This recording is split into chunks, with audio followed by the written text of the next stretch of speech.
does cellular towers come into play in this, the usage of a cellular device? So a cellular tower is literally just your phone's conduit to the network. So it's the gateway from your device into the cellular network so that you can call your significant other on the other side of the country, other side of the world, wherever it is. It's just the tower is the conduit to whatever you access or whatever resource you need to get through your phone. And in order to function properly, do the devices need to interact with these towers that are placed around the Earth? Absolutely, yeah. All right, and so how do cellular towers get placed in certain places? Is there a standard distance apart from one another? How does that work? So there's no standard distance. The resources are what drive, where more towers are versus not. So if you take downtown Detroit, for example, a lot of population base, large buildings, there's a greater need for resources to utilize that cellular network, so there's going to be more towers in a more condensed area. As, let's say, you travel, out to White Lake area and get out there, towers are more spread apart, need for resources isn't as great, the population base isn't as dense, so towers are just more spread out. So let's say I've got my phone in my pocket, I'm not actually using it right now. Is the device still accessing or utilizing cellular towers? So your phone is constantly evaluating its environment and reporting back the signal strengths of what towers, and it knows what tower provides it with the best, because like I said, you never know, or the phone doesn't know, or you never know when you're going to get a call or when you're going to pick up the phone and utilize it for some type of resource. So you're saying that it uses the tower that it thinks is best. So does that mean it always uses the cellular tower that is in closest geographical proximity to where the device is? So it's not always the closest. It will always be within the geographic area, but it may not be linearly the closest. So an example would be if you're out in front of the courthouse right now and you want to make a phone call, you pick up your phone, there may be a cell tower on the back side of the courthouse, but in order for that signal to get to you, it needs to traverse through multiple different walls or bounce off of different things to get to your phone, versus there may be a tower that's on the other side of I-75 that's a little bit further, but it's a clear line of sight. It's a clean path. So therefore, that cell site may get utilized for that transaction just because it's cleaner. That's it. And so how does the cellular network determine which particular tower a device will utilize? So the phone is the one determining which tower will be utilized to facilitate things like a phone call.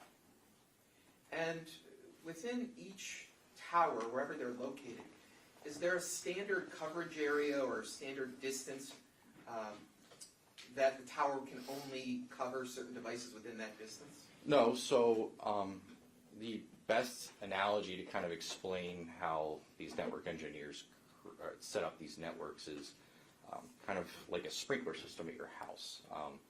If you would imagine your yard, if it's like a perfect square, you have your sprinklers, and those sprinklers are designed to provide water to grass in that immediate area. You wouldn't utilize a sprinkler in your front yard to water the grass in your backyard. It just doesn't make sense, right?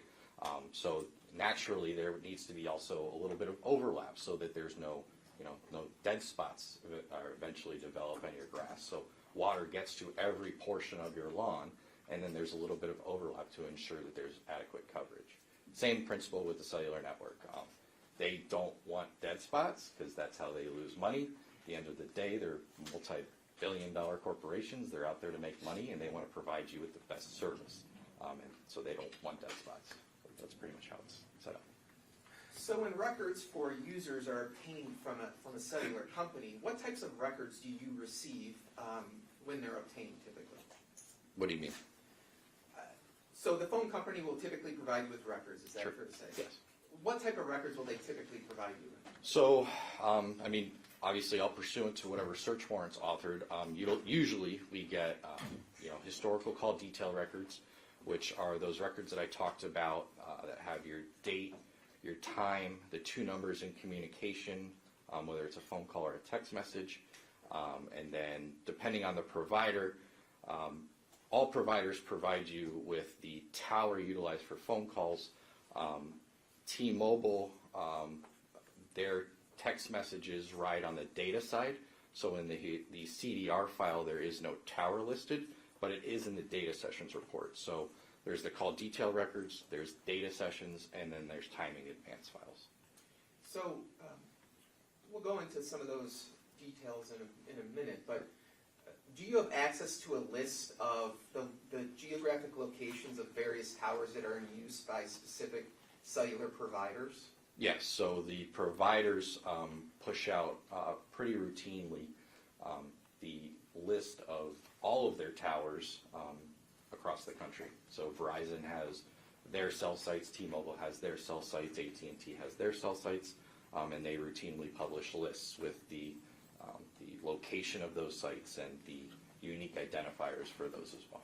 And have you ever done any field testing yourself to see if these locations of cellular towers are in the places that they're purported to be? Yeah, I've driven by numerous towers that, just seeing like where they're at, how they're kind of fixated in the greater Detroit area, sure. And from October 20th and October 21st of 2023, did you have a list for those around that specific time of where these cellular towers were located? Yes, so when, like in an incident like this, the best practice is to utilize the tower list that was published immediately prior to the incident at hand, so that way you have the towers that were in place at the time of the incident. So that's the list that I used. Okay. So you mentioned historic call detail records, and is that one set of records that you may be provided by a cellular provider? Yeah, so it's kind of the umbrella, if you will. There's the historical call records is specific for calls. Every provider kind of provides it in a different way.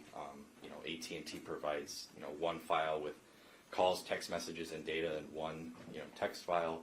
T-Mobile breaks it up into I think three different Excel files. Verizon breaks it up into a different Excel file. So every provider provides the same substance, just in a different format. Now, in terms of trying to locate where a device may be during any given transmission, are there any limitations to historical call detail records when it comes to trying to determine the location of a device at any given time? So for phone calls, there has to be a incoming or outgoing phone call for you to get a location of the tower that was used to facilitate that. For data sessions, there has to be some type of data session that a need for resource on the data side. And when I say data side, things like email refreshing in the background, Instagram, Facebook, all these applications that are on phones now, they run on data. And then timing advance. Timing advance is a continuous kind of go back and forth between the phone and the network. The network. So the best analogy for timing advance, and trying to keep this as simple as I can. Timing advance is a necessary function for the network to work. Without it, it wouldn't work. So the analogy that I use to explain it is if I told everybody in this courtroom to get up and walk out that back door right now, inevitably, everybody would walk towards the door. There would be confusion. There would be, you'd have to wait for somebody to go in front of you. It just wouldn't be clean. It wouldn't be organized. It would be turbulent. Timing advance assigns the device a specific time slot in order to interact with that tower. Fractions of a second, but it's a specific time slot. So instead of everybody rushing to the door and kind of waiting for people to go in and out and kind of getting in a line, if I gave you a specific time slot to exit out that door, even if it's 1 second after another, you inevitably would create a nice orderly fashion line and be able to proceed out without causing any interference. Okay, so let's break this down a little bit. So our timing advance records, is that a separate and distinct record from historical call detail records? Technically, I guess, yes, it would be. Okay. So if I understood what you were saying about historical call detail records, one of the limitations might be that it's essentially requiring some sort of transmission over the network, whether it be a call, a text, the use of data on the device. Is that fair to say? Correct, yes. How does timing advance records differ from historical call detail records in the sense of when you're receiving information in timing advance records? So timing advance happens naturally. Like I said, it is a necessary portion for the network to work. All your phone physically has to do is be on and connected to the network. That's it.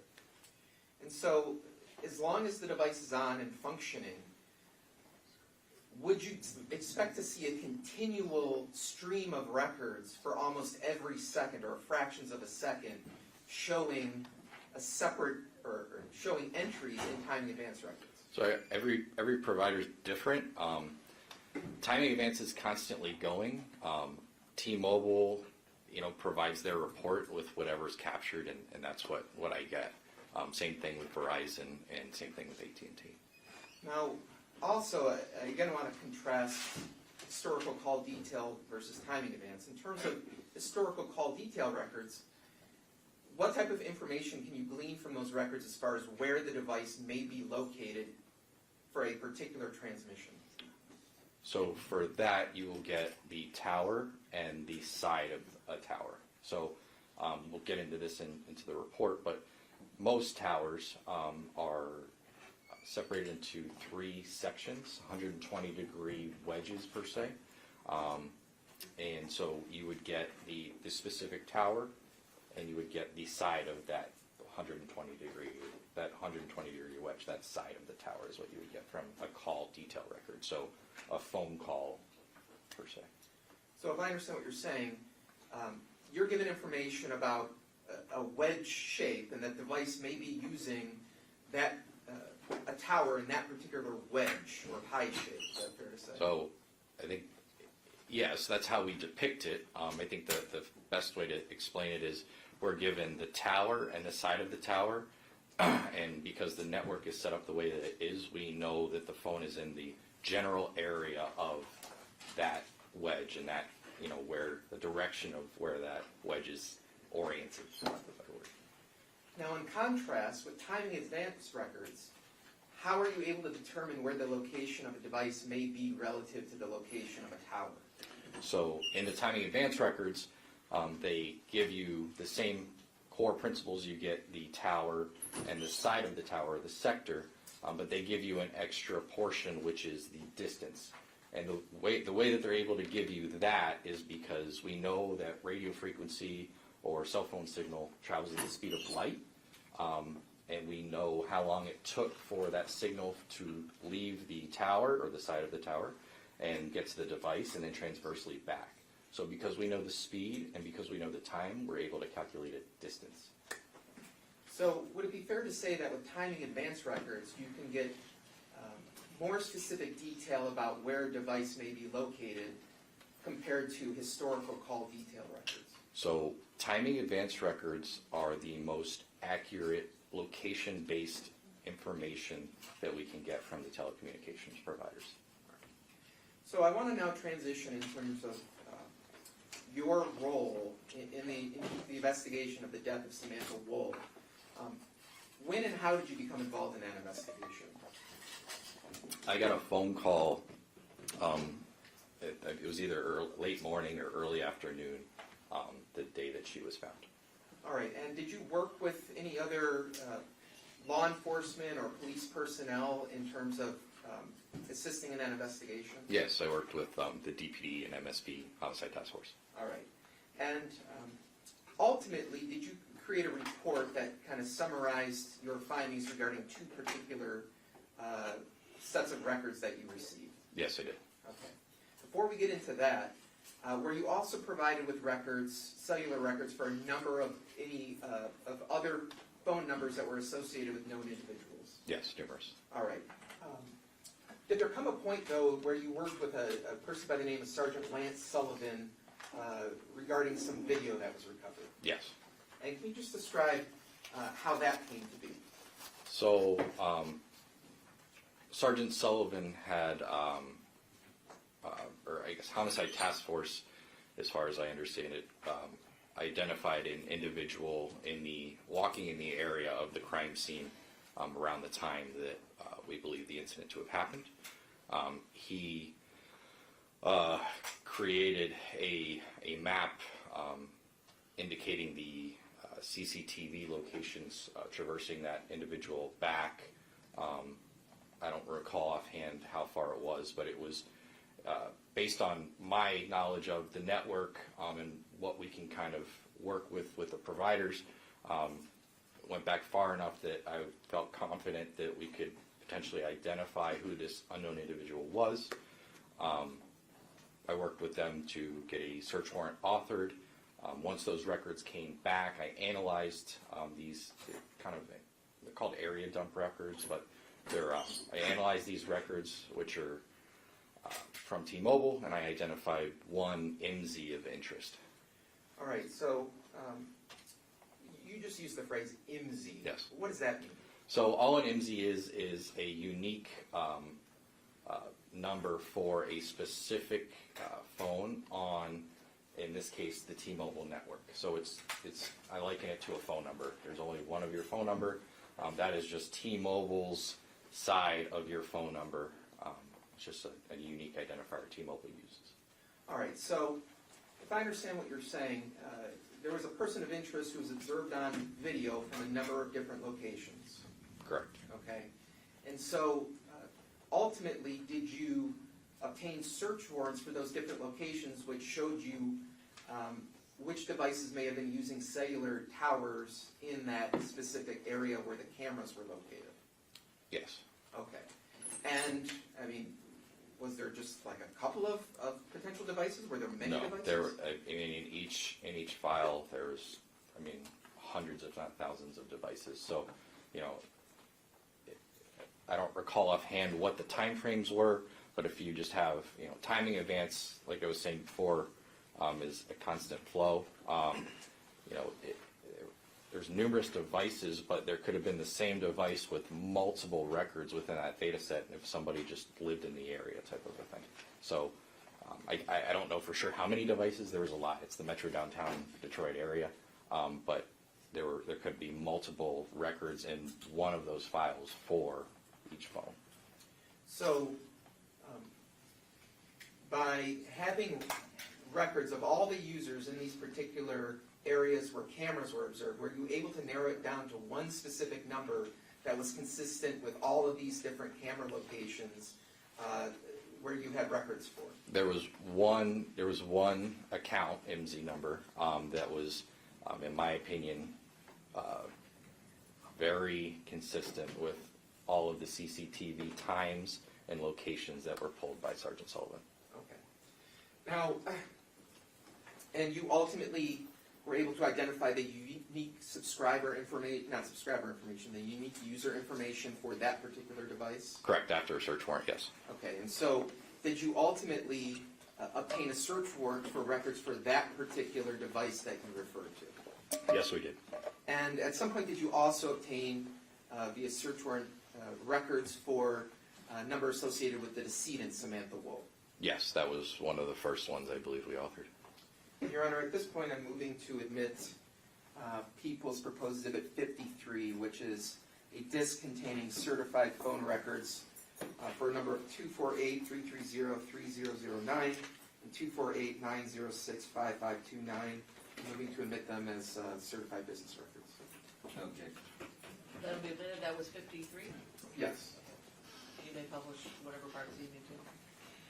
I'm also going to approach, if I may, the witness with People's Proposed Exhibit 59. It's 54. I'm sorry, 54? May I, Judge? You may.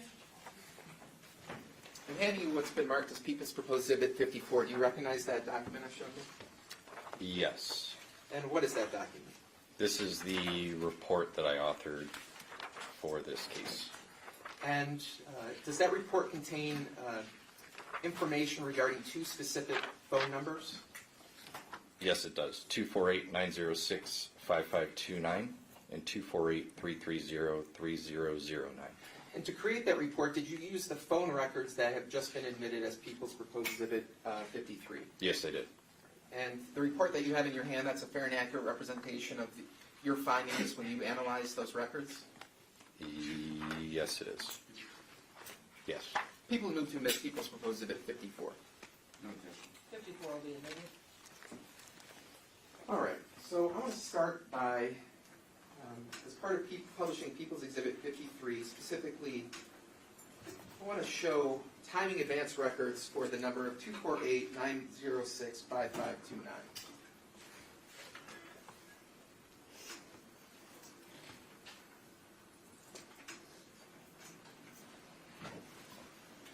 All right, so this is People's Exhibit, part of People's Exhibit 53. What's on the screen behind you, are those copies of the timing advance records that you analyzed in this case? Yes. All right, now, is there, on these records, is there a specific IMSI or IMSI number that's indicated on these records? Yes, it's in column D. Am I able to stand? Okay. You have a pointer right there. You can. Yes, it's right there. Okay, could you just read, for the record, what that specific number is? 310-260-0699-10170. And if we could also just briefly put on the screen here, Exhibit 44, the device information from phone recovered from the defendant. Highlighted there, is there an IMSI or IMSI number that's indicated on this exhibit? Yes, there is. And can you read that out loud? 310-260-0699-10170. And so is the IMSI numbers both on People's Exhibit 44 and People's Exhibit 53 identical? Yes. Okay. And as part of People's Exhibit 4, does it also indicate a phone number for this particular device? Yes. And what's the phone number? It's country code 1 and then 248-906-5529. Is that also the phone number that is associated with the records that are in People's Exhibit 53? Yes. All right. If we could go back to People's Exhibit 53 briefly. All right. So when you're creating the report that we're about to review, what specific columns or data are you utilizing to create the report that we're going to look at? So obviously, the first thing we do is we want to make sure that the IMSI is correct from the one that I analyzed throughout the duration. And then we have the dates, the tower column here, that's eNode. It's just a synonymous name for the tower number. And then the sector number, which is the side of that tower. And then we have our distance, and that's in miles. So you testified earlier that with timing advance records, it's an almost continual stream of data that's depicted in this exhibit. Correct. So are there over 27,000 rows for different separate timing advance? I don't remember how many rows there. There's a lot. Okay, but it's many. Yes. Okay.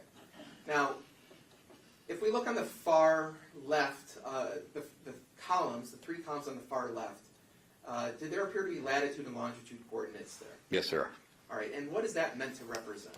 So those three columns, the company that provides this report for T-Mobile is a company called NetScout. This is their true call report. NetScout has a proprietary algorithm that gives... I'm sorry. Can you say that word again and spell it for the court reporter, please? The proprietary NetScout. NetScout. Thank you. Yep. So NetScout is the company. They create this true call report for T-Mobile. They have a proprietary algorithm that provides this latitude and longitude. This is an estimate of where the device physically is latitude and longitude wise. The confidence value goes directly to their confidence, whatever their, I don't remember offhand what it is. There is a paper out there that explains what the confidence value is. The confidence and how likely that point is where the device is. As I said before, I don't use this because I don't know the algorithm and I know it to not be true GPS. So in my analysis, I completely disregard those 3 columns completely. The only time I will ever use those columns is if there is a confidence in there that says something called MDT GPS.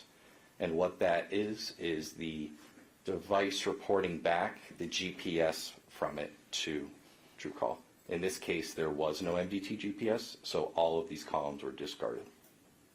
All right, so if we can again move over slightly to the right. In terms of your what's critical to your evaluation of the records, is there a column where it measures the distance from the device to the tower? Yeah, so the start timing is from the tower to the device, and then the end is the device back to the tower. All right, so when we're talking in terms of you analyzing these records, those measurements are what's critical rather than the GPS coordinates that are on the far left of this spreadsheet. Correct. As I said, I don't use those at all. Okay. Or in this case, I didn't use them at all, unless it says MDT GPS and that confidence value, which in this case it does not.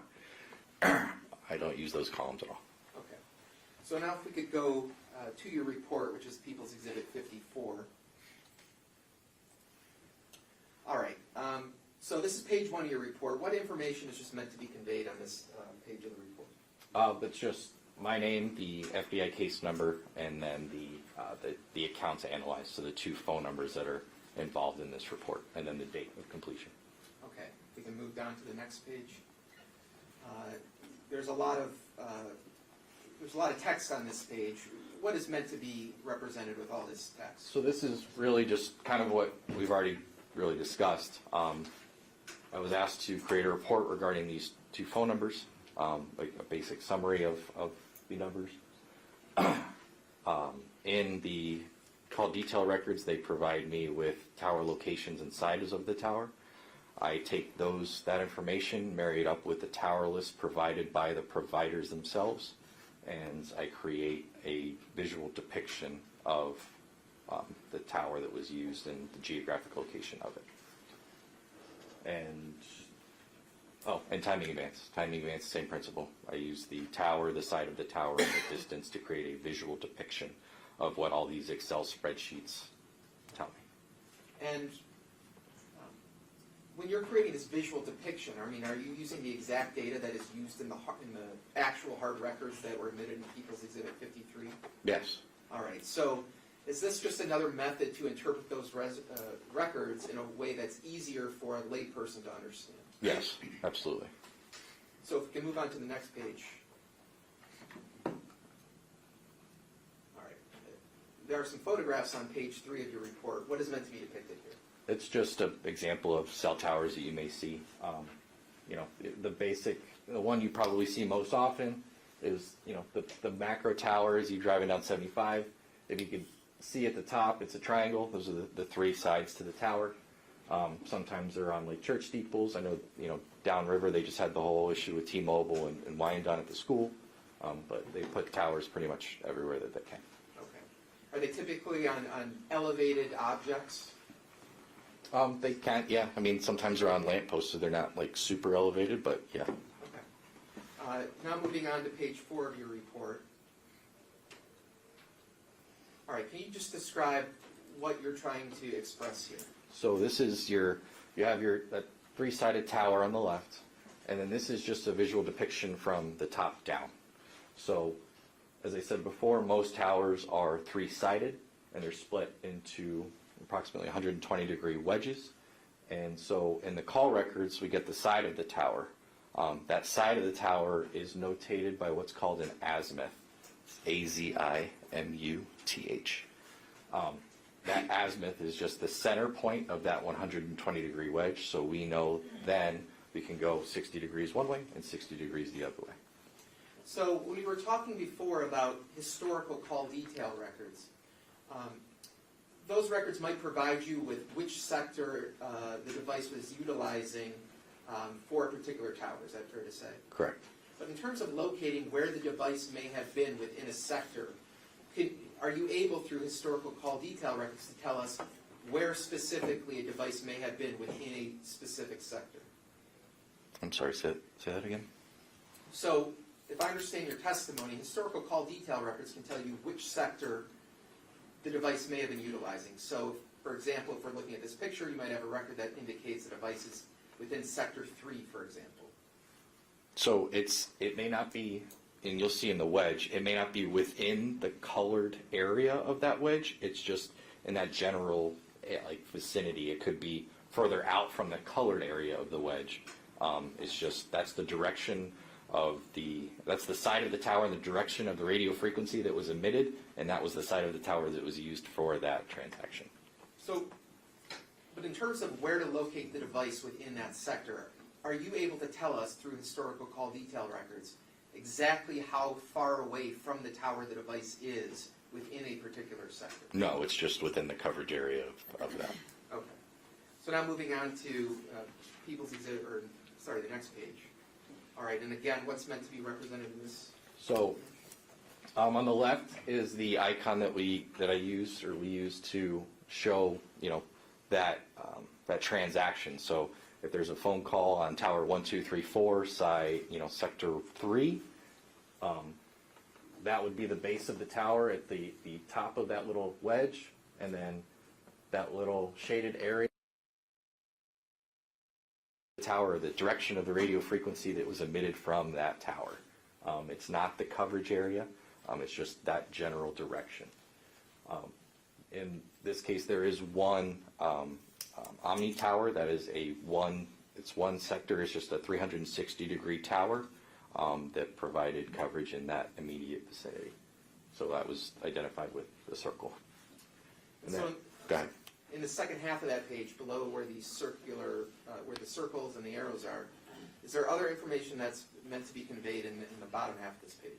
Yes. So, with identifying certain marks or certain points within the report, we created these boxes that provide you with that unique tower identifier. So in this case, the tower number is 106257. And then the -2, that means it was sector 2.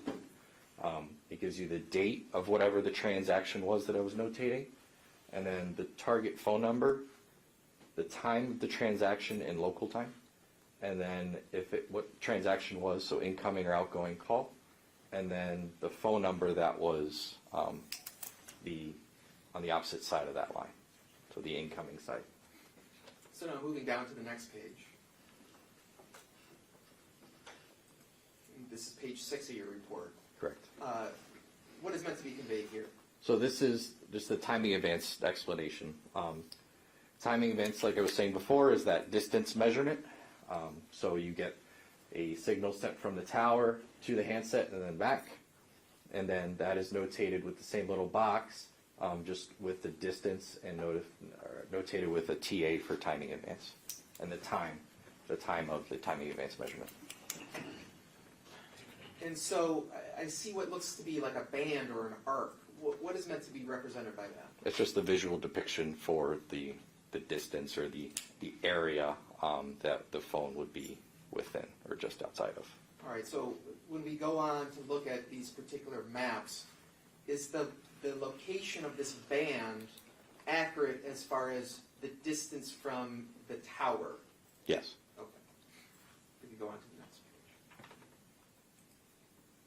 All right, so what is meant to be conveyed here in page 7 of your report? So this is just an overview of the T-Mobile network in the Metro Detroit area. I have I know it's kind of hard to see, but that yellow or the brighter yellow residence icon, which is right there, is notated for 454 West Alexandrine Street in Detroit. We have the crime scene, which is behind this orange icon here, and that's 1366 Joliet Place in Detroit. Immediately to the left is the orange icon, and that's a CCTV location at 1405 Rivard Street in Detroit. And then to the right of that is a pink box that is a CCTV location for the intersection of McDougal and White Street within Detroit. So the little green dots that are scattered across the map, what are those meant to represent? Those are T-Mobile cell sites. Okay, so location of cellular towers using the T-Mobile network? Correct. And in terms of the legend where you've got these different locations marked, why did you pick those specific locations for this particular map that you created?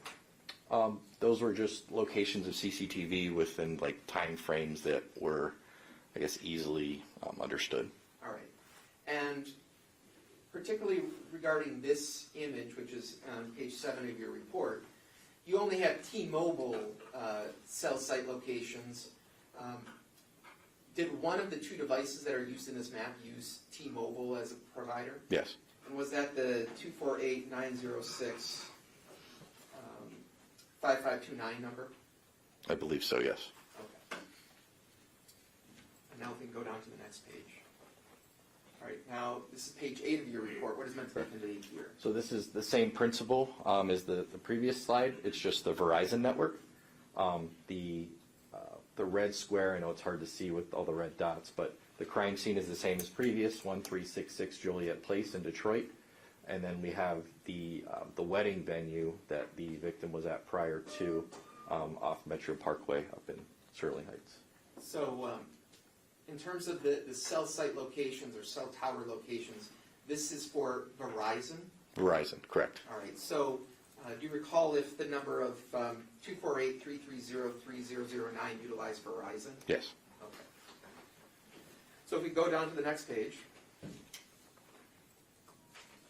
All right, so it looks like there's a lot of information here. Can you just describe generally what is meant to be conveyed overall in this image? So this is just the victim's phone leaving the area of the wedding at approximately 11:53 p.m. on October 20th, and then travel down back to her residence and getting into the area of her residence at approximately 12:30 a.m. on the 21st. All right, and if we could just zoom in. First off, so these are records from 248-330-3009 from what time period on what days? So it is from 11:35 p.m. on October 20th through 4:29 a.m. on October 21st.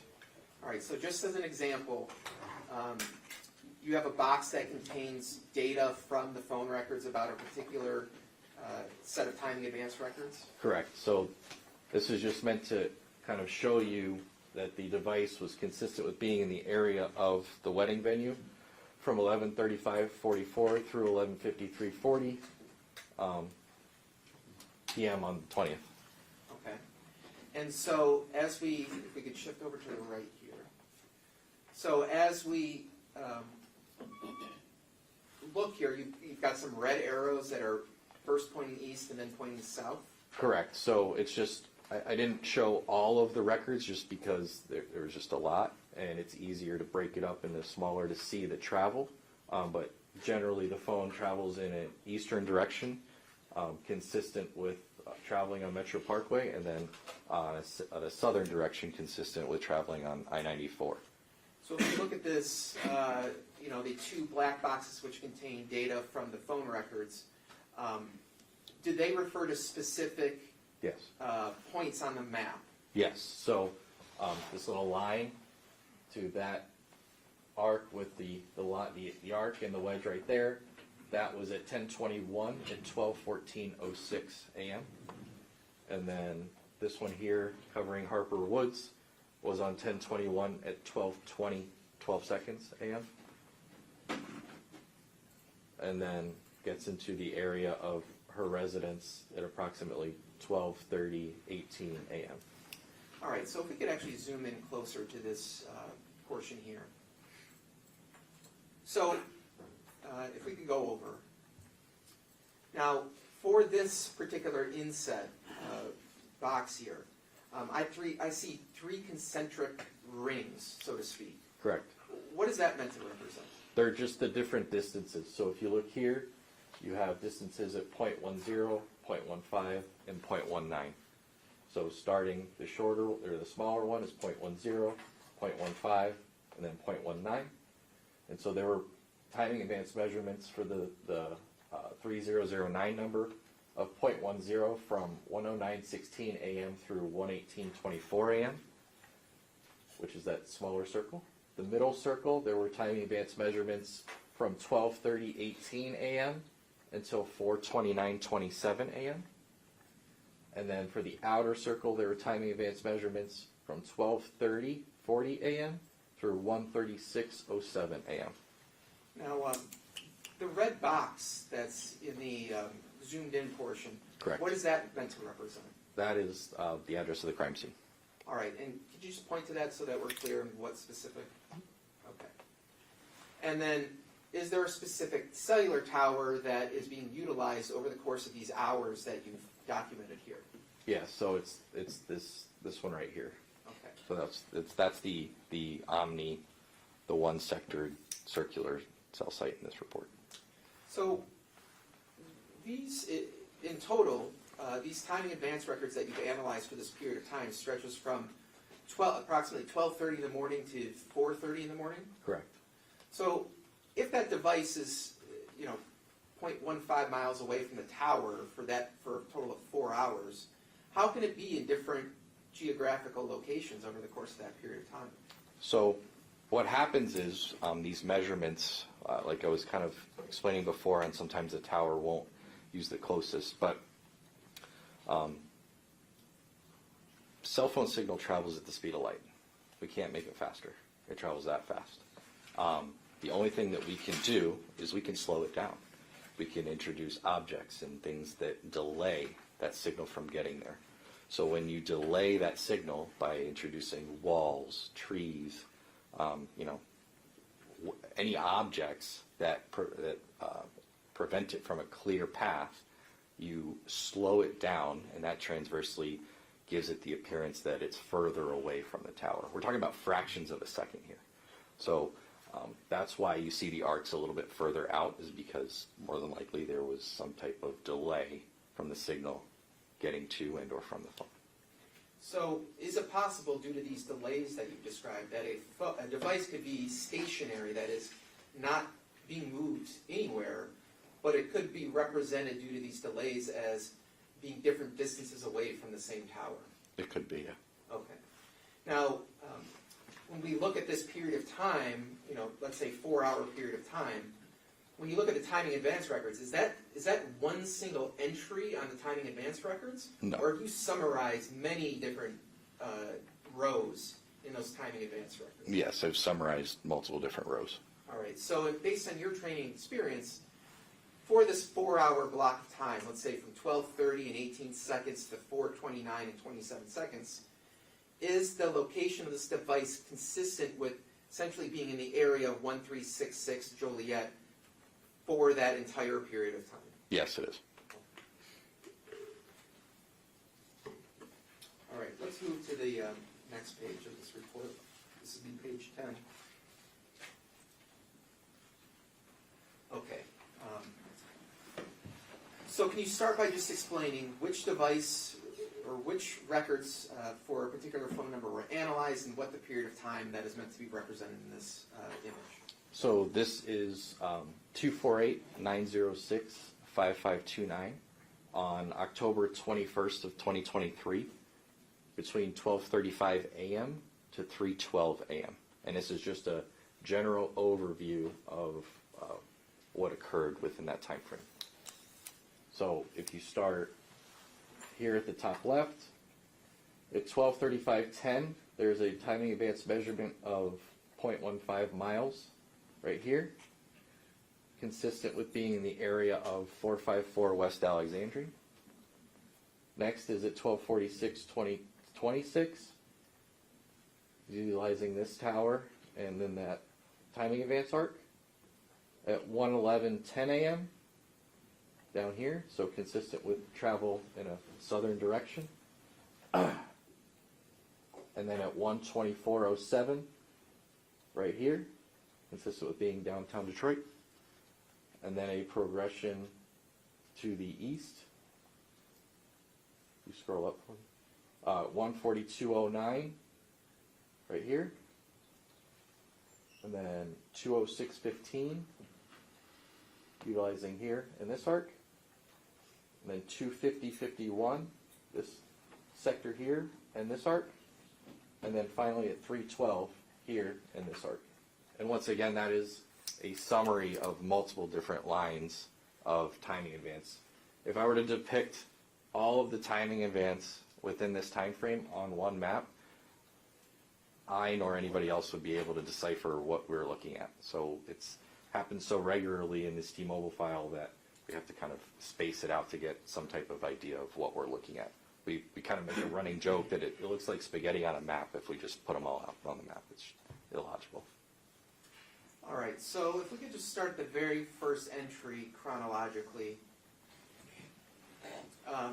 You've put a yellow indication for a particular residence here, Correct. starting at the top. Yes. Is that fair to say? Yes. And what specific geographical location is that yellow indicator supposed to represent? That's the 454 Alexandria. All right, and so at 12:35 and 10 seconds in the morning on October 21st, this device, this device, using timing advance records, is in the area of that residence? Yes, correct. Okay. Now, in the course of your investigation on this case, once you obtained the records for 248-906-5529, did you ever go to Rock Security with Sergeant Lance Sullivan? Yes. Of the Detroit Police Department? Yes.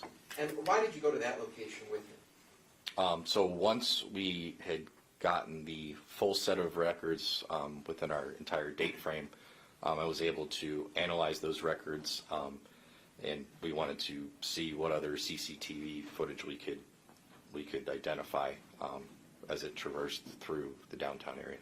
So when you went to that location with Sergeant Sullivan, were you able to access video from different buildings that are controlled by Rock corporations? Yes, with their assistance, we went through and looked at different surveillance angles. All right, and so using the timing advance records, were you able to locate a person of interest on the video purely by using timing advance records? Yes. And just describe how you were able to do that.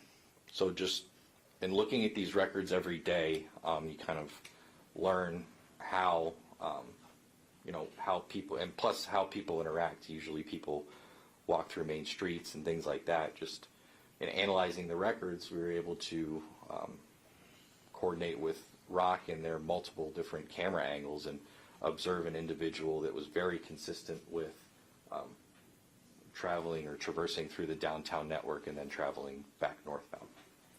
So prior to showing up there, did you know where this person of interest may have been on any video, or whether this person was on video at all?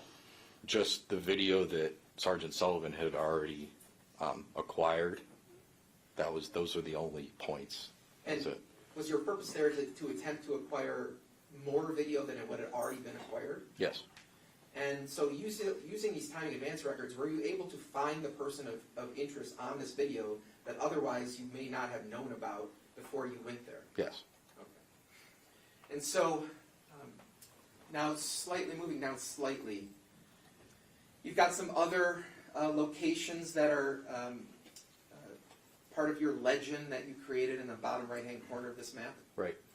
What is meant to be represented in those? I see one that looks to be darker yellow or red and a purple. Yeah, I think it's orange, but it's Okay. just the way it's come out. So the red is the crime scene at 1366, I believe. Can you pull up the legend?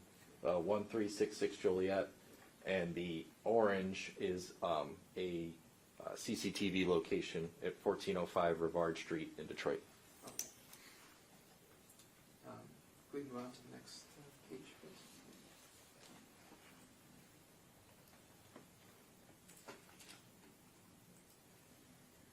All right, now we're looking at page 11, and again, this is for relating to records for 248-906-5529. Is that fair to say? Yes. All right, what's meant to be depicted on this image? So this is that 5529 number on October 21st of 2023. from 1:42 a.m. to 1:44 a.m. And it just shows the crime scene and that 1405 Rivard Street for the CCTV location. And at 1:42:08, there was a distance measurement of 0.24 miles that was generated. That is this inner arc here. And then at 1:43:32 and 1:44:46, there was this outer arc of 0.34 miles generated.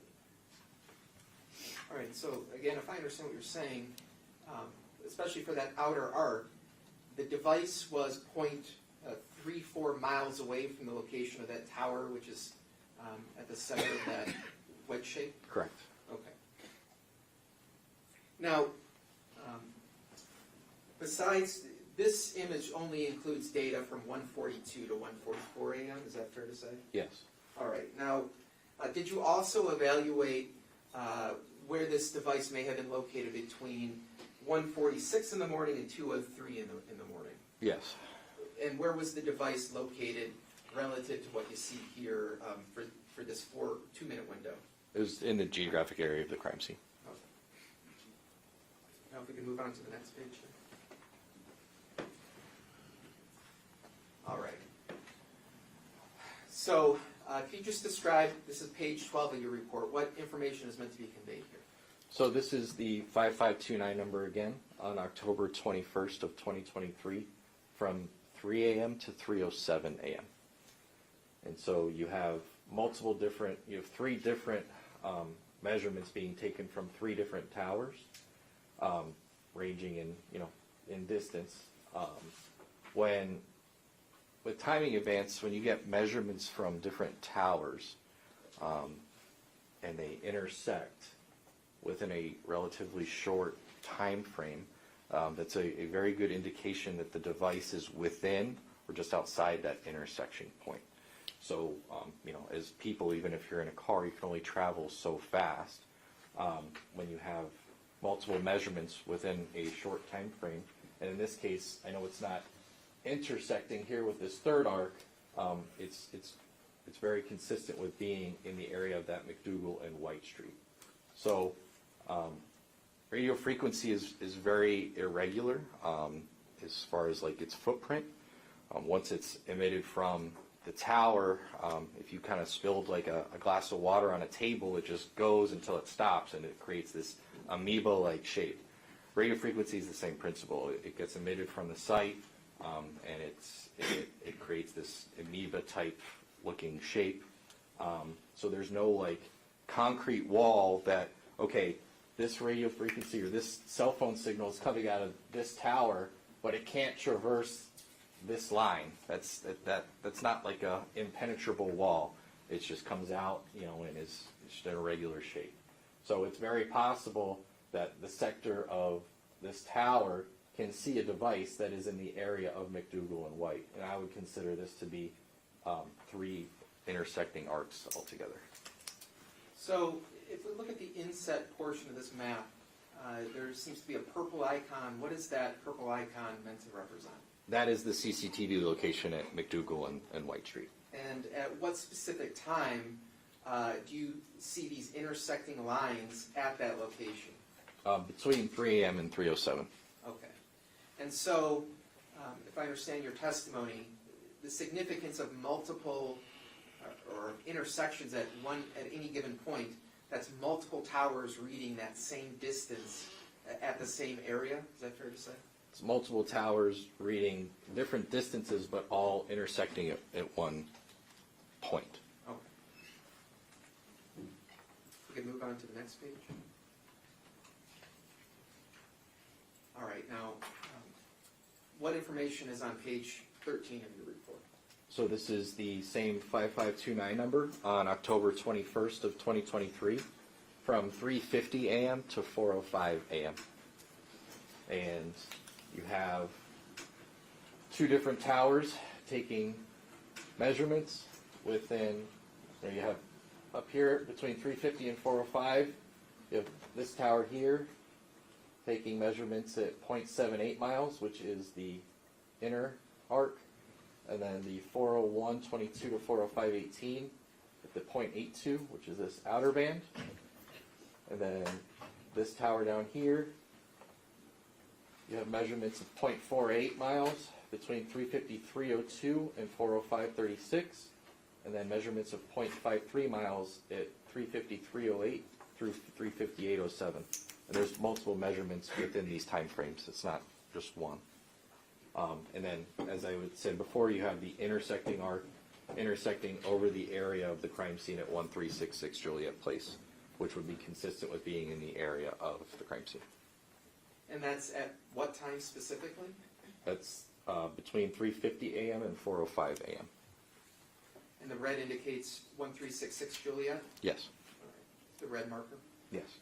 All right, moving on to the next page here. This is page 14.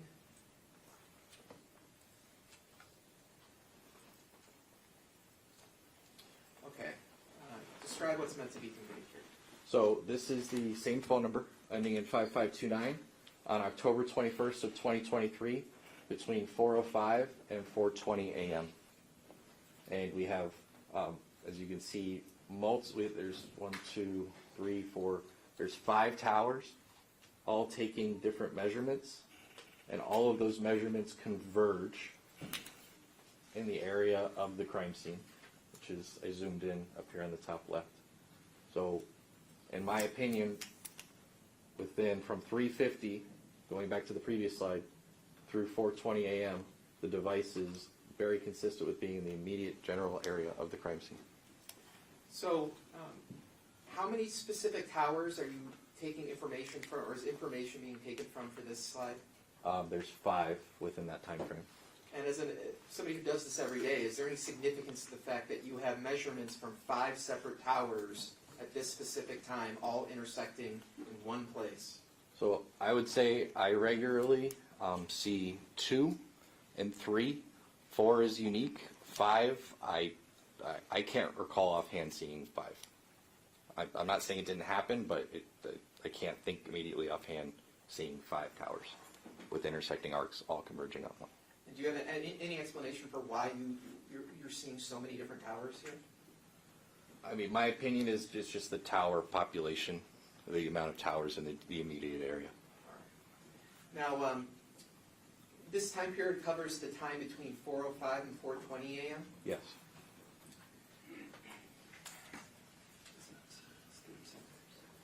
We're going to show People's Exhibit 37 on the screen here. All right, now there are 2 highlighted entries. Can you just describe what the time of these highlighted entries?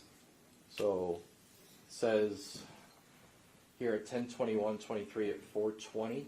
I'll start chronologically. It says live LIV RM MT DET sensor 4 activated. And then at same date at 4:22, it says that same live RM, I'm assuming MT stands for motion, MT DET sensor 4 idle. So if we could go back to page 14. So, sir, if I were to ask you, where could we find the user of this device of 248-906-5529 at 4:20 in the morning on October 21st, 2023? Where would you suggest I look for the user of this device? In the immediate area of the crime scene, where they all converge. If we can move on to page 15. What's meant to be conveyed here? So this is the 5529 number on October 21st of 2023 from 4:30 to 4:31. At 4:33 a.m. there's a time advance measurement of 0.05 miles. And at 4:31:22 a.m. there's an outgoing call to 734-496-3646 in the downtown Detroit area.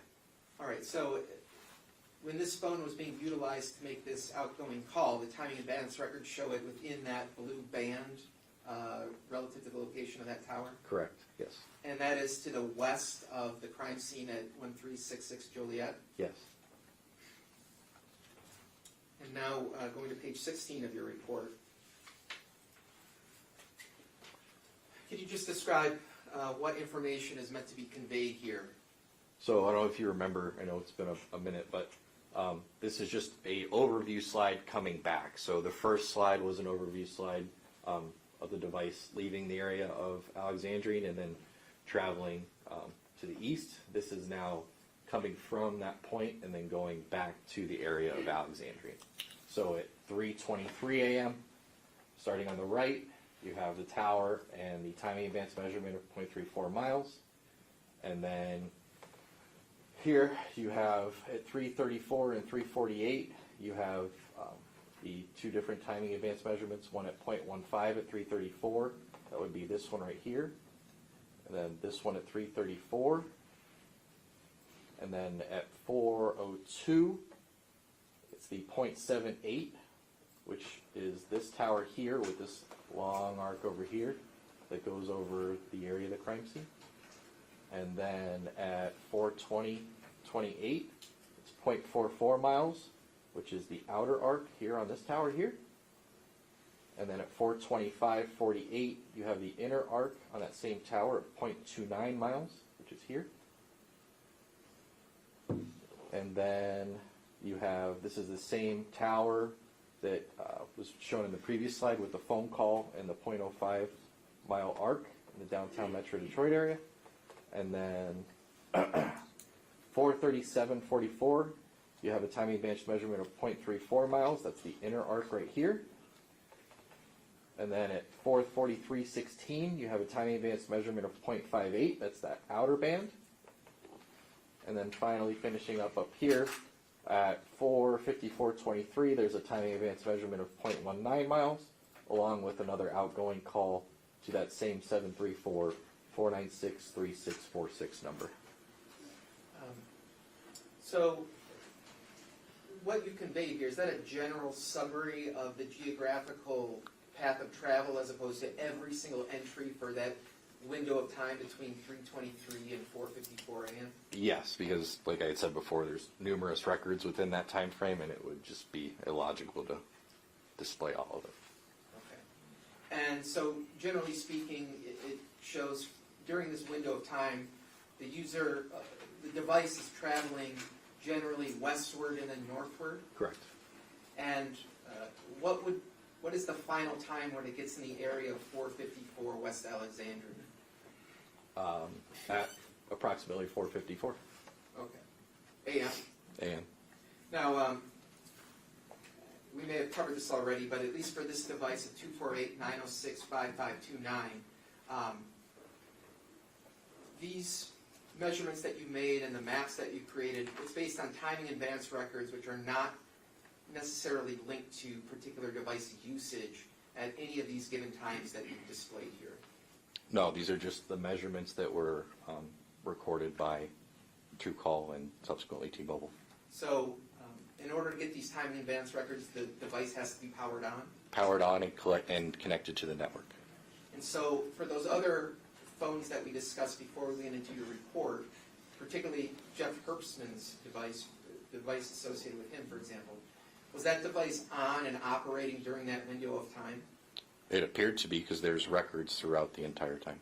And does that go the same for all those other individuals we mentioned at not being in the area of the crime scene during this early morning hours? So same principle, yeah. I mean, in between the records, I don't know if they turned their phone off and turned it back on, but there were records throughout the time frame.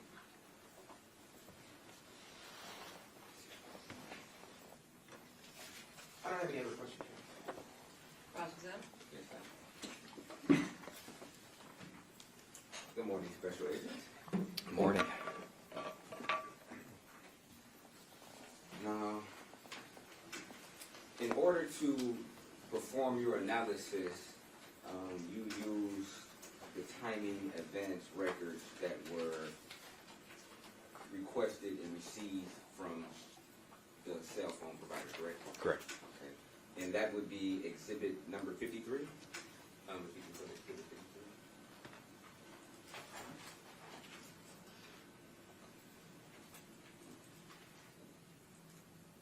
Yes.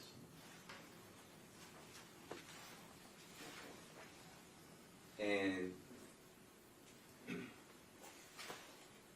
if we scroll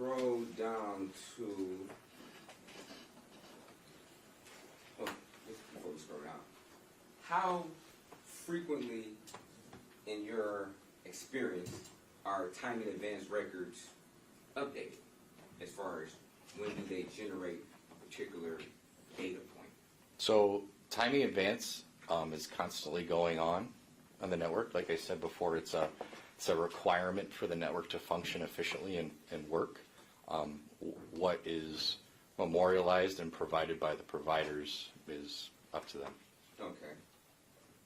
So would it be fair to say that there's not a time in advance record for every second of every day for a particular device?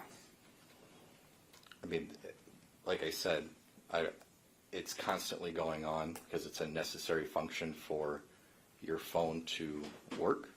And I mean, people's phones, they don't know when it's going to ring or when they're going to make a phone call. So it's constantly going on. If you're trying to, say for instance, get a estimate of where a phone is, say for instance at 1:30 a.m. on any given day, Okay. and you look at the data, and the data only has a readout or a data entry for, say for instance, 1:28 and then 1:31. Would you then try to make an estimate based upon where you think this phone is at 1:30 if it doesn't actually have a data entry for that exact time? Well, I guess it depends. It depends. Yeah. If we can scroll down to, I guess, cell number 922.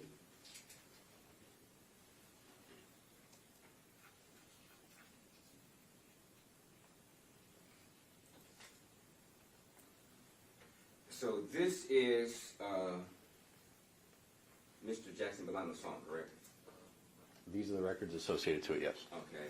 And there is a timing advance record for 4/16. You see that on October 21st of 2023, correct? So that is 4:16 in UTC time. Okay. Which would be, At this time of the year, I believe it's -4. it'd be -4? I believe so. I'd have to double check. Okay. Did you do the calculations in your report or? Yes. Okay. So when you generate, so is it 4 or is it 5? Just to be clear. I believe it's 4. It would be 4, okay.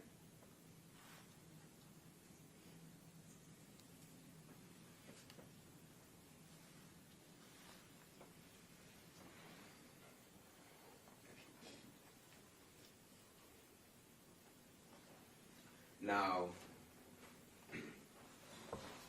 is there a margin of error when it comes to the distance that is measured from a particular tower? Well, the distance As far as is when the cell phone communicates with the tower, correct? right. There's a numerical value that's generated as far as Yeah, the estimated within distance. that arc. Yes. Yes.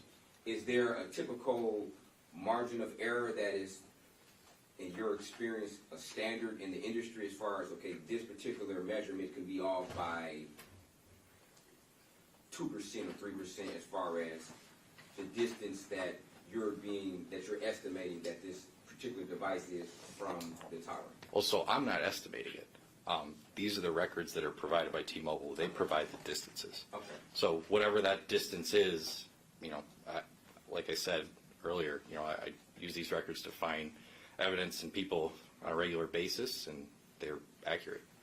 Have you ever field tested? Have you ever, say for instance, took a device out to a particular area from a particular cell tower and pinpointed exactly how far you are from this particular tower and then requested the records to verify how accurate those records are with your own field testing? So I personally have not done it. Okay. I know people in CAST have, but like I said before, timing advance is a necessary requirement for the network to function efficiently. If timing was off, that would mess up the synchronizing and the timing that your phone was reporting data back to the tower, and you would have interruption of service. Thank you, sir. But I want to be clear about the distance, not whether or not time in advance exists. I mean, I understand it exists. Right, but it goes hand in hand, so Right, I want but to make sure I As far explain. as being able to authenticate the distance that is provided to you by the cell phone provider, you've never independently went in the field to verify that these particular distances are in fact accurate for the most part, correct? I have not, but your phone would not work if it wasn't. But if the distances were off by 5 or 10%, that we can agree that your phone could still possibly work. If the distance says it's a quarter of a mile away, but it's really a fifth of a mile away from the tower, that may not have an impact on whether or not your cell phone actually works. You would agree to that, right? I don't know if I really understand what you just asked, to be Okay. honest with you. No, as far as if the distance is off, say for instance, if you get a time advance report and the distance that's being stated is a fifth of a mile for the device from the tower, but in actuality, it's actually a fourth of a mile from the tower. We can agree that that discrepancy in the distance probably won't have any impact on whether or not that device actually works. Well, You would agree to that, right? You would agree to that? Yes or no? I'm trying to make sure I understand your question because I want to make sure that I answer it appropriately. As I said before, sometimes the distances are memorialized a little bit further than where we know the actual device to be, just like in Ms. Wall's case, right? Okay. But that is the distance, that is the amount of time that it took for that cell phone signal to travel from the device back to the tower. So that is what the network believes when it syncs up that way. Okay. So Does that answer your question? yeah, so to sum it up, the distance could be wrong as far as how accurate the distance depicts, and the phone can still be operable, correct? You'd agree to that, right? Slightly, yes. Okay. Not, I mean, we're talking like meters and feet here. We're not talking miles. Okay, but you would agree that there are certain variables that could come into play that could maybe give a wrong estimate of how far a device is from the tower, such as if it's in a heavy Right, obstructions. obstruction. It would such as delay. a lot of buildings around. It right? would delay, yes, it could delay the amount of time, yes. Okay. And even the weather could possibly delay the time, correct? No, The weather could not? no. At all? Okay. So if it was, say for instance, a very bad storm of some sort, it wouldn't delay the time?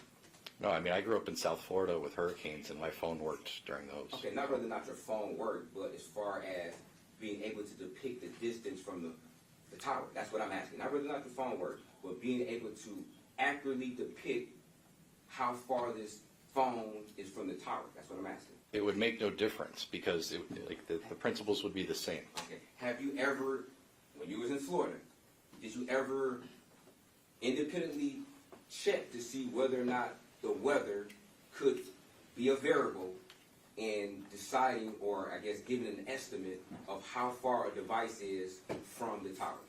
Did you do that? Did I explicitly do that? No, Yes. I did not do that when I was in Florida. Have you read any type of literature or any type of training that would possibly answer that question of whether or not weather could play a role? Yes, like I said in direct, we've had instructors from the Florida Institute of Technology come down. Weather does not. I mean, there's no. Your cell phone works in snowstorms, rainstorms, windstorms. But this is not about whether or not I think maybe I'm being confusing. I'm not asking whether or not your cell phone will work. I'm asking whether or not that could play a role in giving a false estimate of how far a device is from the tower. No. Okay. Now, you stated that in your experience, time in advance is the most accurate location from a telecommunications company? Provider, correct, yes. Provider? Okay. Yep. Is GPS coordinates a Was GPS something that would be provided by a telecommunication provider, in your opinion? Are you talking about pings? Like pinging No, the phone? GPS, like as far as longitude, latitude. Like straight GPS? Yes. No. Okay. So when you make the qualifier that this is the most accurate location from a telecommunication, would it be fair to say that this is not the most accurate information one could gather to find the location of a particular device? There are more accurate areas or ways of finding the location of a device. You would agree to that, right? Such as GPS. GPS is the most, yeah, I mean, nothing can beat GPS, Okay. but I just don't know of any place to get GPS. I would love to have GPS. It'd make my life a lot easier. Now, if you had GPS, you would be able to, I guess, give us a more certain estimate of where this device may have been at any given time, correct? Yeah, absolutely. Does and what type of software did you use in order to, I guess, give us these maps? When you put the data in, do you put it into a particular software? Yeah, so we have two. The one that I used for this report, the company's called Gladiator. The system is called ESPA. Okay. ESPA? ESPA, E-S-P-A. And would you agree that the Gladiator has the capabilities, if you have the physical phone and you hook the physical phone up to the Gladiator software, you would be able to extract GPS information from a device? I have no idea. You have no idea? No idea. I don't believe so, but I have no idea. That's more of a phone extraction question.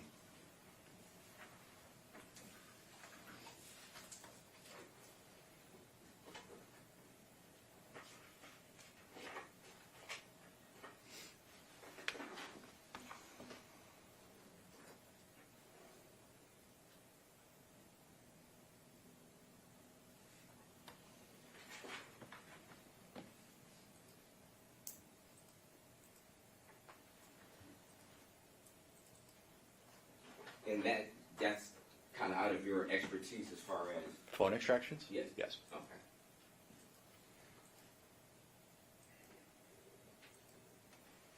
Do you ever work with Google location in order to, I guess, give a better analysis of where a phone may or may not be at any given time? I have before. Okay. In this particular investigation, were you ever provided any Google location for your analysis? No, I was not. Now, when you're doing your investigation, do you independently request certain information, or do you just analyze whatever's given to you? It's kind of we work together. Okay. Did you ever request if there were any? I don't recall offhand if we wrote a search warrant if there was a Google search warrant authored or if anything came back. But in this investigation, I'm pretty confident that if there were location information associated to a Google account, that I would have been in possession of it. Okay, but you can't definitively say whether or not Not without going. a search warrant was even requested. Not without going back and looking. No. Okay. Are you familiar with Apple iPhones? Okay. Yes, sir. Are you familiar with if the location is enabled on the particular phone or not? If in this particular phone, No. Are you familiar with if an iPhone has its location enabled? Whether or not what can be gathered from that particular device? nothing, because Apple location is end-to-end encrypted. Apple doesn't even have access to it. Are you familiar with sharing, with phone sharing? If two individuals have an iPhone. Yes. And you can share a location. Yes. Okay. Was that the question? If it was, I was. No, are you familiar with it? Oh yeah, I know it's out there. Yes. Okay. But that, like I said, that's end-to-end encrypted. Apple doesn't even have access to that. Okay, so you're saying, so if a phone is extracted for a particular iPhone and there's longitude, latitude that is given through a Celebrite readout, you would agree that that particular longitude, latitude is gathered from... So you're asking me a Cellbrite question? Yes. Phone extraction? Okay. I don't know. From what I know about the location sharing in regards to Apple, that is purely a live kind of mirror. That is, one phone to another phone. That is not maintained anywhere for us to, utilize for investigative purposes. It's Apple. They like to encrypt everything. So if you were to see, are you familiar with a Cellular extraction report? I've seen them before. Okay. If we could go to Exhibit 42, please. Remind us what 42 is. This is the timeline from Samantha Woll's iPhone.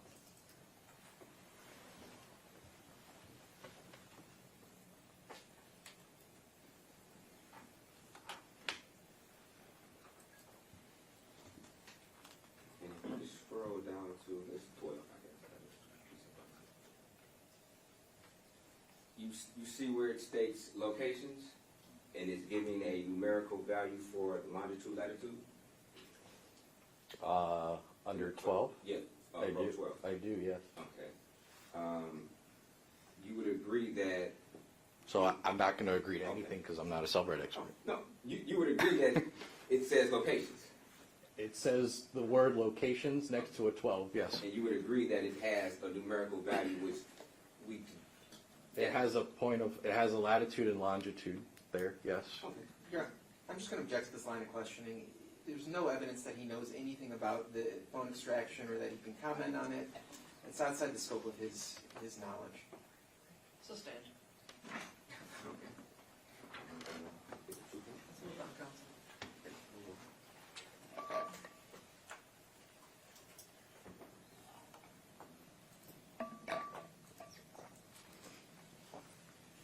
Now, a question was asked of you in regards to if a phone does not move, whether or not you could get different, I guess, time advance measurements, correct? Yes. Okay, and you stated that you could?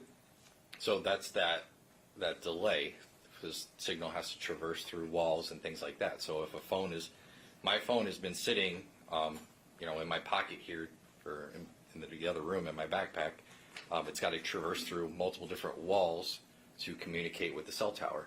So one measurement may be, identify a distance of X, and the other may identify a distance of Y. But those distances are going to be, we're talking about fractions of seconds here. It's a relatively small. We're talking about meters and feet.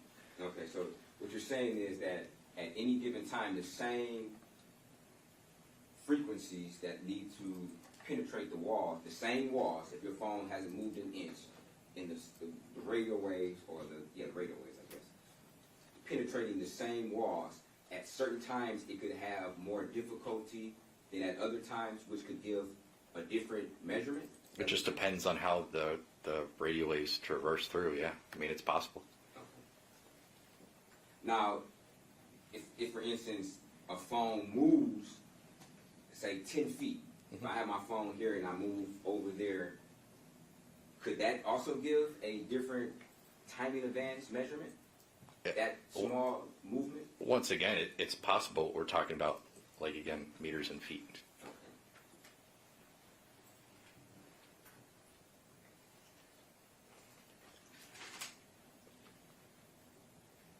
Now, when you state as far as if a phone is in a particular area, in your mind, what is an area? What is a geographical, I guess, give us feet or meters as far as what do you say in a particular area? Could it be within 100 feet? Well, is there a specific map that you're talking about, or? Yes, we can go to.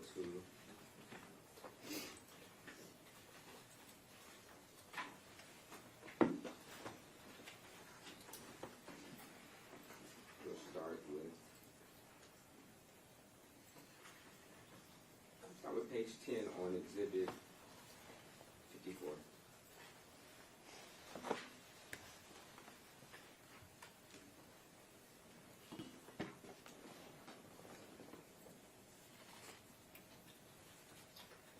So if we look in the top left where it's mid-time, let's start there. Okay. And if you say that this particular phone was in the area of, I guess the address that you've given is on Alex Stream Street. Yep. How close to the area can you say that this particular device is? So the device would be located within the arc or just outside? Okay, and give us a geographical area of how much area does this arc depict? I don't know. I mean, I don't have the mathematical formula to come up with that. It's within the arc or just outside.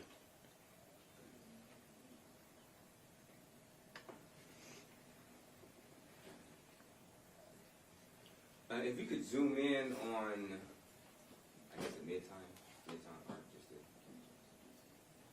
give us a more of an accurate.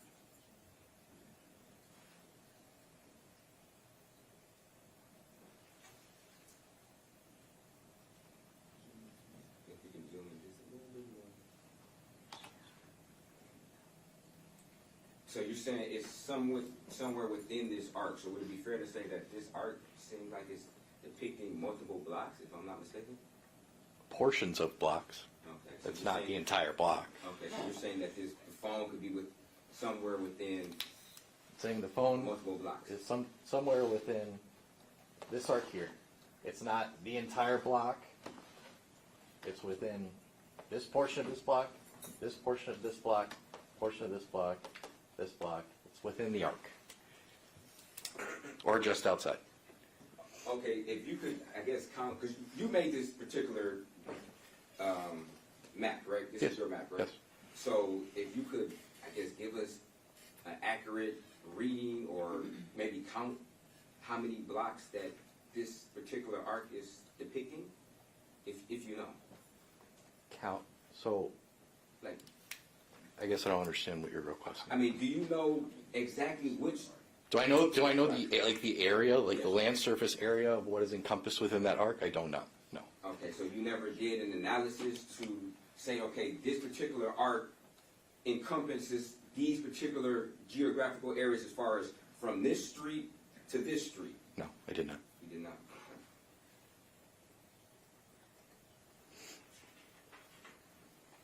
Now, if we go to, I guess, page 14. And if we can zoom in on that.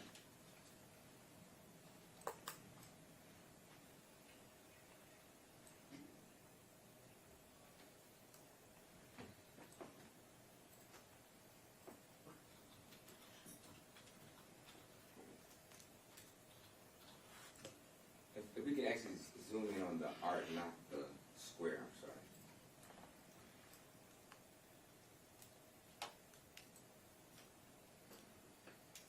Now, for this particular page, were you able to, I guess, give us a depiction of, or a readout of what we're seeing as far as how many streets or what geographical area that these diagrams are depicting?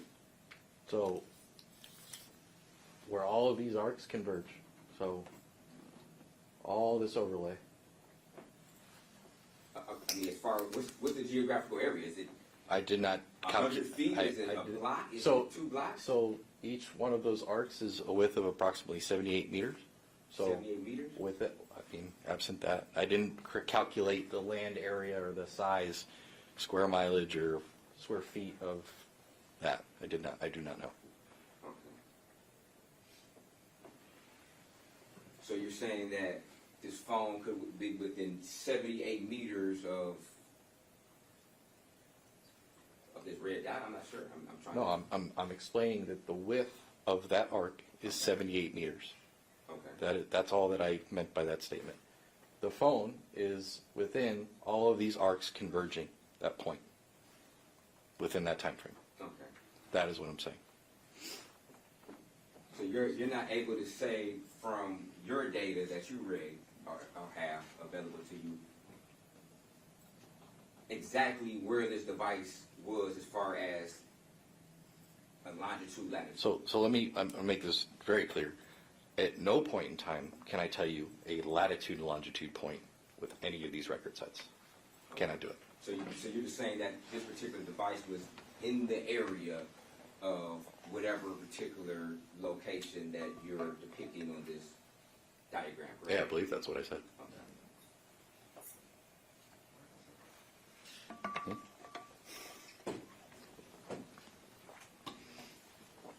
Now, these different arcs, would it be fair to say that they converge in different areas?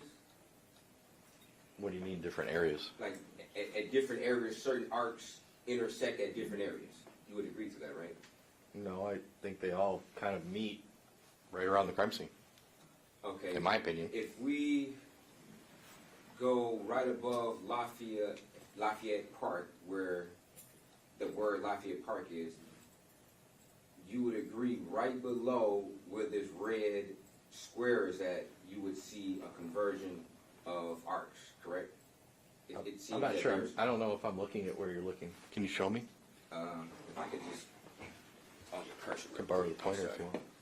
Like right here, you would agree that there is a conversion of multiple arcs right here. You would agree to that, right? Yeah. Okay. And you would agree that this conversion is outside of where this red square is depicted at, correct? So the red square is the address of the crime scene. Right, but That convergence is in the area of the crime scene. right, that's not my question. I'm asking whether or not it's in the area. I'm asking whether or not this convergence is not on the exact area of the red square. You would agree to that, right? Yeah, I guess I would agree to that. It's a Okay, little yes. bit. It's a little bit south. Yes. Just a little bit. sure? I mean, I'm saying, are you not sure? I'm just asking. If you're not sure, just Well, I mean, we're talking about. What are we talking about here? I just want to get the truth. I just want to ask you whether or not. He's trying to answer the question, and he keeps interrupting it. Just let him answer the question. Answer the question, please. All these arcs converge in the general area of the crime scene. The crime scene is the address, a specific point. So I guess is Sir, my question was, where the cursor is at, you would agree with the convergence of these arcs is not on the red dot. I mean, yes or no? most of I don't really know. I mean, they're all right there. So I don't. What is your question? My question is, Special Agent, sir, whether or not this cursor is on the red dot, yes or no? The cursor of the mouse. Oh no, the cursor is not on the red dot. Okay, then. And you would agree that the cursor is on a convergence of the arcs. You would agree to that, correct? It's some, yes.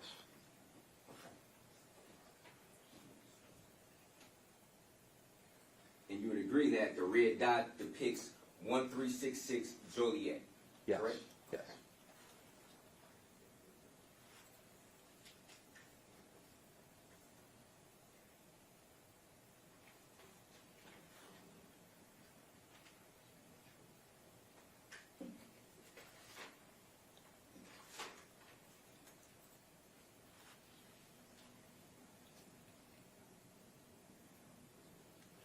Now, you also stated that it's up to the phone on whether or not which tower it decides to use For a phone call, yes. for a phone call. Okay.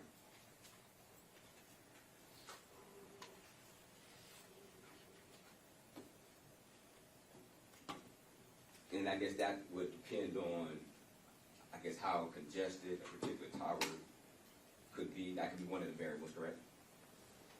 No, the phone utilizes the tower with the best signal at the time. Okay. And if a particular tower is congested, say it's a Super Bowl Yep. happening in downtown Detroit. Yep. You have an influx of a lot of people in the city.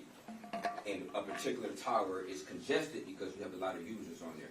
Isn't it possible that a phone, if I'm trying to use my phone, that my phone could say, hey, this particular tower is too congested. Let me use the tower over there because it is less congested and I'll have better reception or a better service experience. Would that be a fair statement? No, so your phone will still continue to go to that tower that I identified with the best signal. So in your example with, the Super Bowl, let's say or a Lions game, you pick up a phone sometimes and you try to make a phone call and there's a long delay. It's trying to reach that tower. It's trying to utilize that same cell site that it identified as the best. Okay. So if it's congested, would it be the best? Would it still be the best? If a cell phone tower is saturated with users, would it still be the best? Yes. It would? Okay. And towers, nowadays especially, once towers are, at 40% capacity, they're already making plans to add resources. So. Okay. Now, as far as a cell phone tower's range, you would know the range of a cell phone tower, would you? Not without doing a drive test, the true footprint. Okay. And just for us laypersons, a drive test is more or less where you would go to the base of the tower with equipment and I guess maybe connect to that particular tower either with a phone call or some other methods of connecting to that tower and drive off away from the tower until more or less you wouldn't receive a signal from that particular tower to give an estimate on how far that tower reception is. Is that more or less a layman's? Not exactly. You don't connect to the tower, but you would put that GAR that I was talking about earlier. You put that in your car and you drive around, and it collects all the data and identifies usable service from that tower, and it gives you a true footprint. Okay. And it also true that cell phone waves, the radio waves from the cell phone, they don't go out in the neat, I guess, pie chart Correct. that's depicted on there. They can go in just an unorthodox way. Correct. It's a very irregular shape. Okay.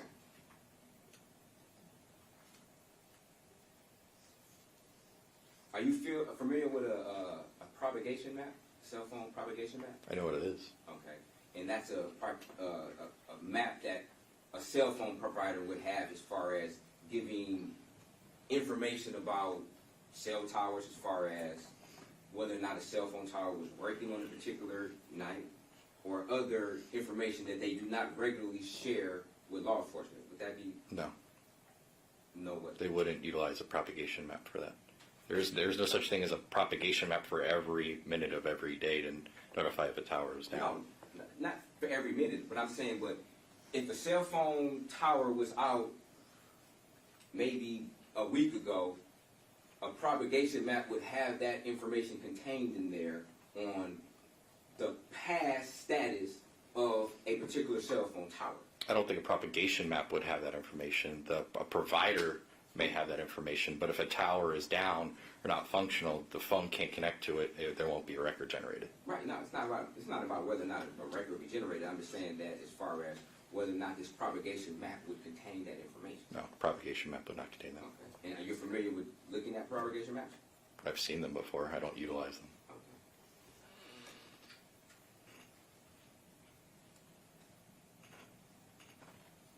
Now, as far as tower placement, when was the map or the data point of where these cell phone towers were provided at? What date did you reference in order to know where these towers were when you did your analysis? I used the tower list immediately. It was released immediately prior to the crime. I don't remember what the month was. You don't remember? Okay. Was it like, I mean, just estimate, was it like a day before? Was it a month before? Was it 6 months before? So they usually, I can't even say that anymore. I mean, it was within a couple months, within a month or two. I believe the list came out in October of 23, but I may be off on that. Okay. Would you have documented that somewhere as far as when this list was provided in any of your notes? Yeah, I mean, it should be. I would be able to access it through the ESPA system. Okay. But you don't have the information just readily? Readily at hand? No, I don't know it offhand. Okay. And how often do these maps change in your experience? Well, I mean, it depends. There's now with the implementation of 5G. I mean, they're putting 5G towers up pretty regularly. But Okay. I mean, before, it just depended. Okay. And when did they start, in your, I guess, experience, start putting up 5G towers? Objection. Can we just stick to what's actually relevant in this case instead of the history of when any tower may have been up or when he may have received reports? I think We that's don't very even know if 5G was being utilized here. Can we, yeah, I agree. I think that's very relevant. Well, ask him if 5G was even Okay, applicable. was 5G I don't know. being deployed? Yeah, I don't know when it was being deployed in Metro Detroit. Okay. But if it was, and the towers were available, it would have been included in that October list that I was talking about. Okay, and you said since the deployment of 5G, towers go up regularly, correct? Yeah, I mean, 5G is being pushed out everywhere. Okay. So how certain are you that you had the correct map of where the towers are located? Very certain.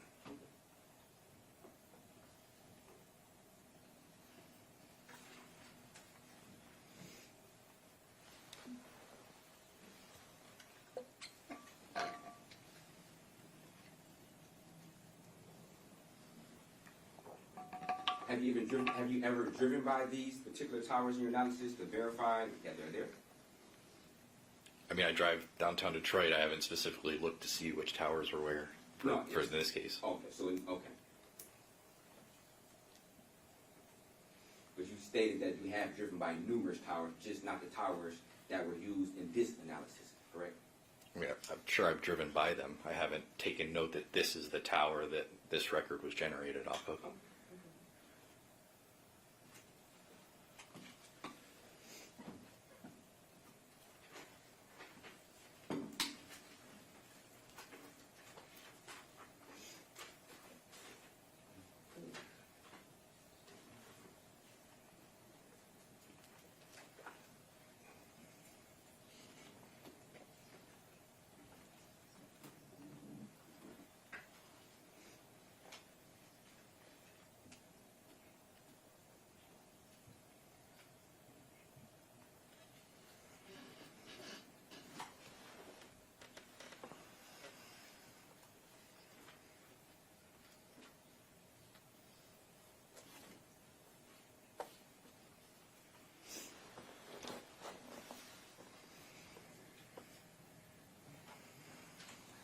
If we can go to page 14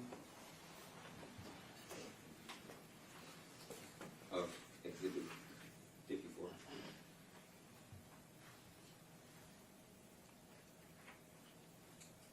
Now, if we can zoom out just a little bit to make sure I have it right. Okay.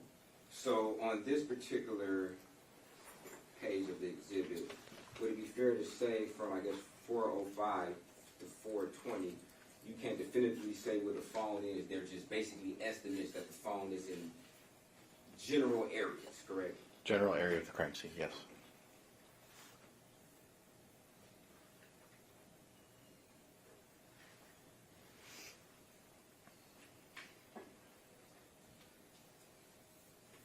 No further questions. Redirect. So, Special Agent Toltzis, you were asking questions about field testing. Can you call those questions? Yes. Now, in this case, you started with just an individual who had been pictured on video in a particular geographical area, correct? Correct.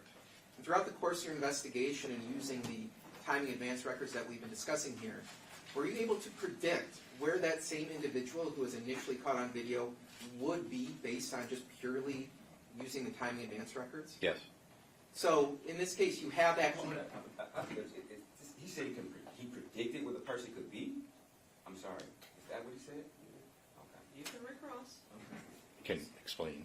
Right, so explain how you're able to predict where the same individual would appear on surveillance video purely using timing advance. So it's not predicting like in futuristic terms. It's predicting based on the timing advance, which is historical records and CCTV points. We can utilize the CCTV angles to say, okay, he's coming up one of these streets, and then the individual then shows up on that street, just like that. And you were able to do that in this case? Yes. I don't have any other questions. And you stated that you were able to look at streets, and also you stated that, I guess, normally in your experience, people walk on public streets, correct? Correct. Okay.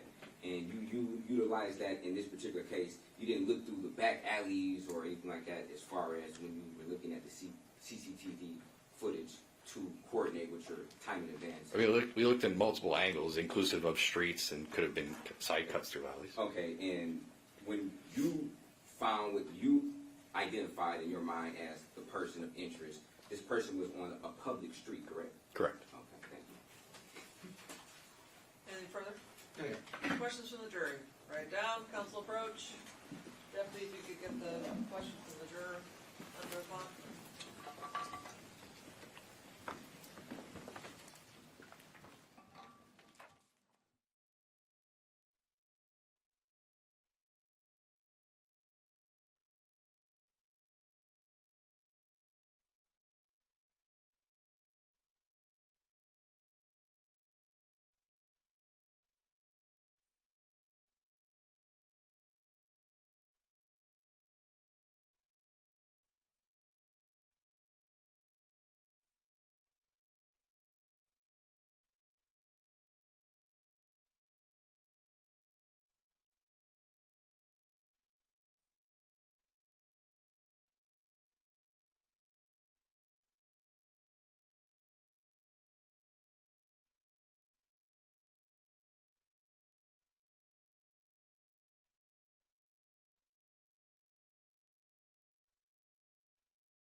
Are the arcs depicted in Exhibit 54 drawn or illustrated to scale with an accurate illustration of 78 meters? Yes. It's approximately, it's like 78 point, I don't know the decimal value, it's approximately 78, but yes. And on Exhibit 54, is there a scale included in the legend of the map? Legend. I guess I don't really understand the question. Is there like a, in maps it would say 1 inch equals? Yeah, there should be. We can confirm, but there should be a scale on every one of the Can depictions. you pull the 54 and show the map, one of the maps? Yeah, at the bottom. Right there? Okay, thank you. Any other questions based on those? No, Your Honor. Rob? No question. Any other questions from the jury? Okay, thank you. You may step down. Thank you.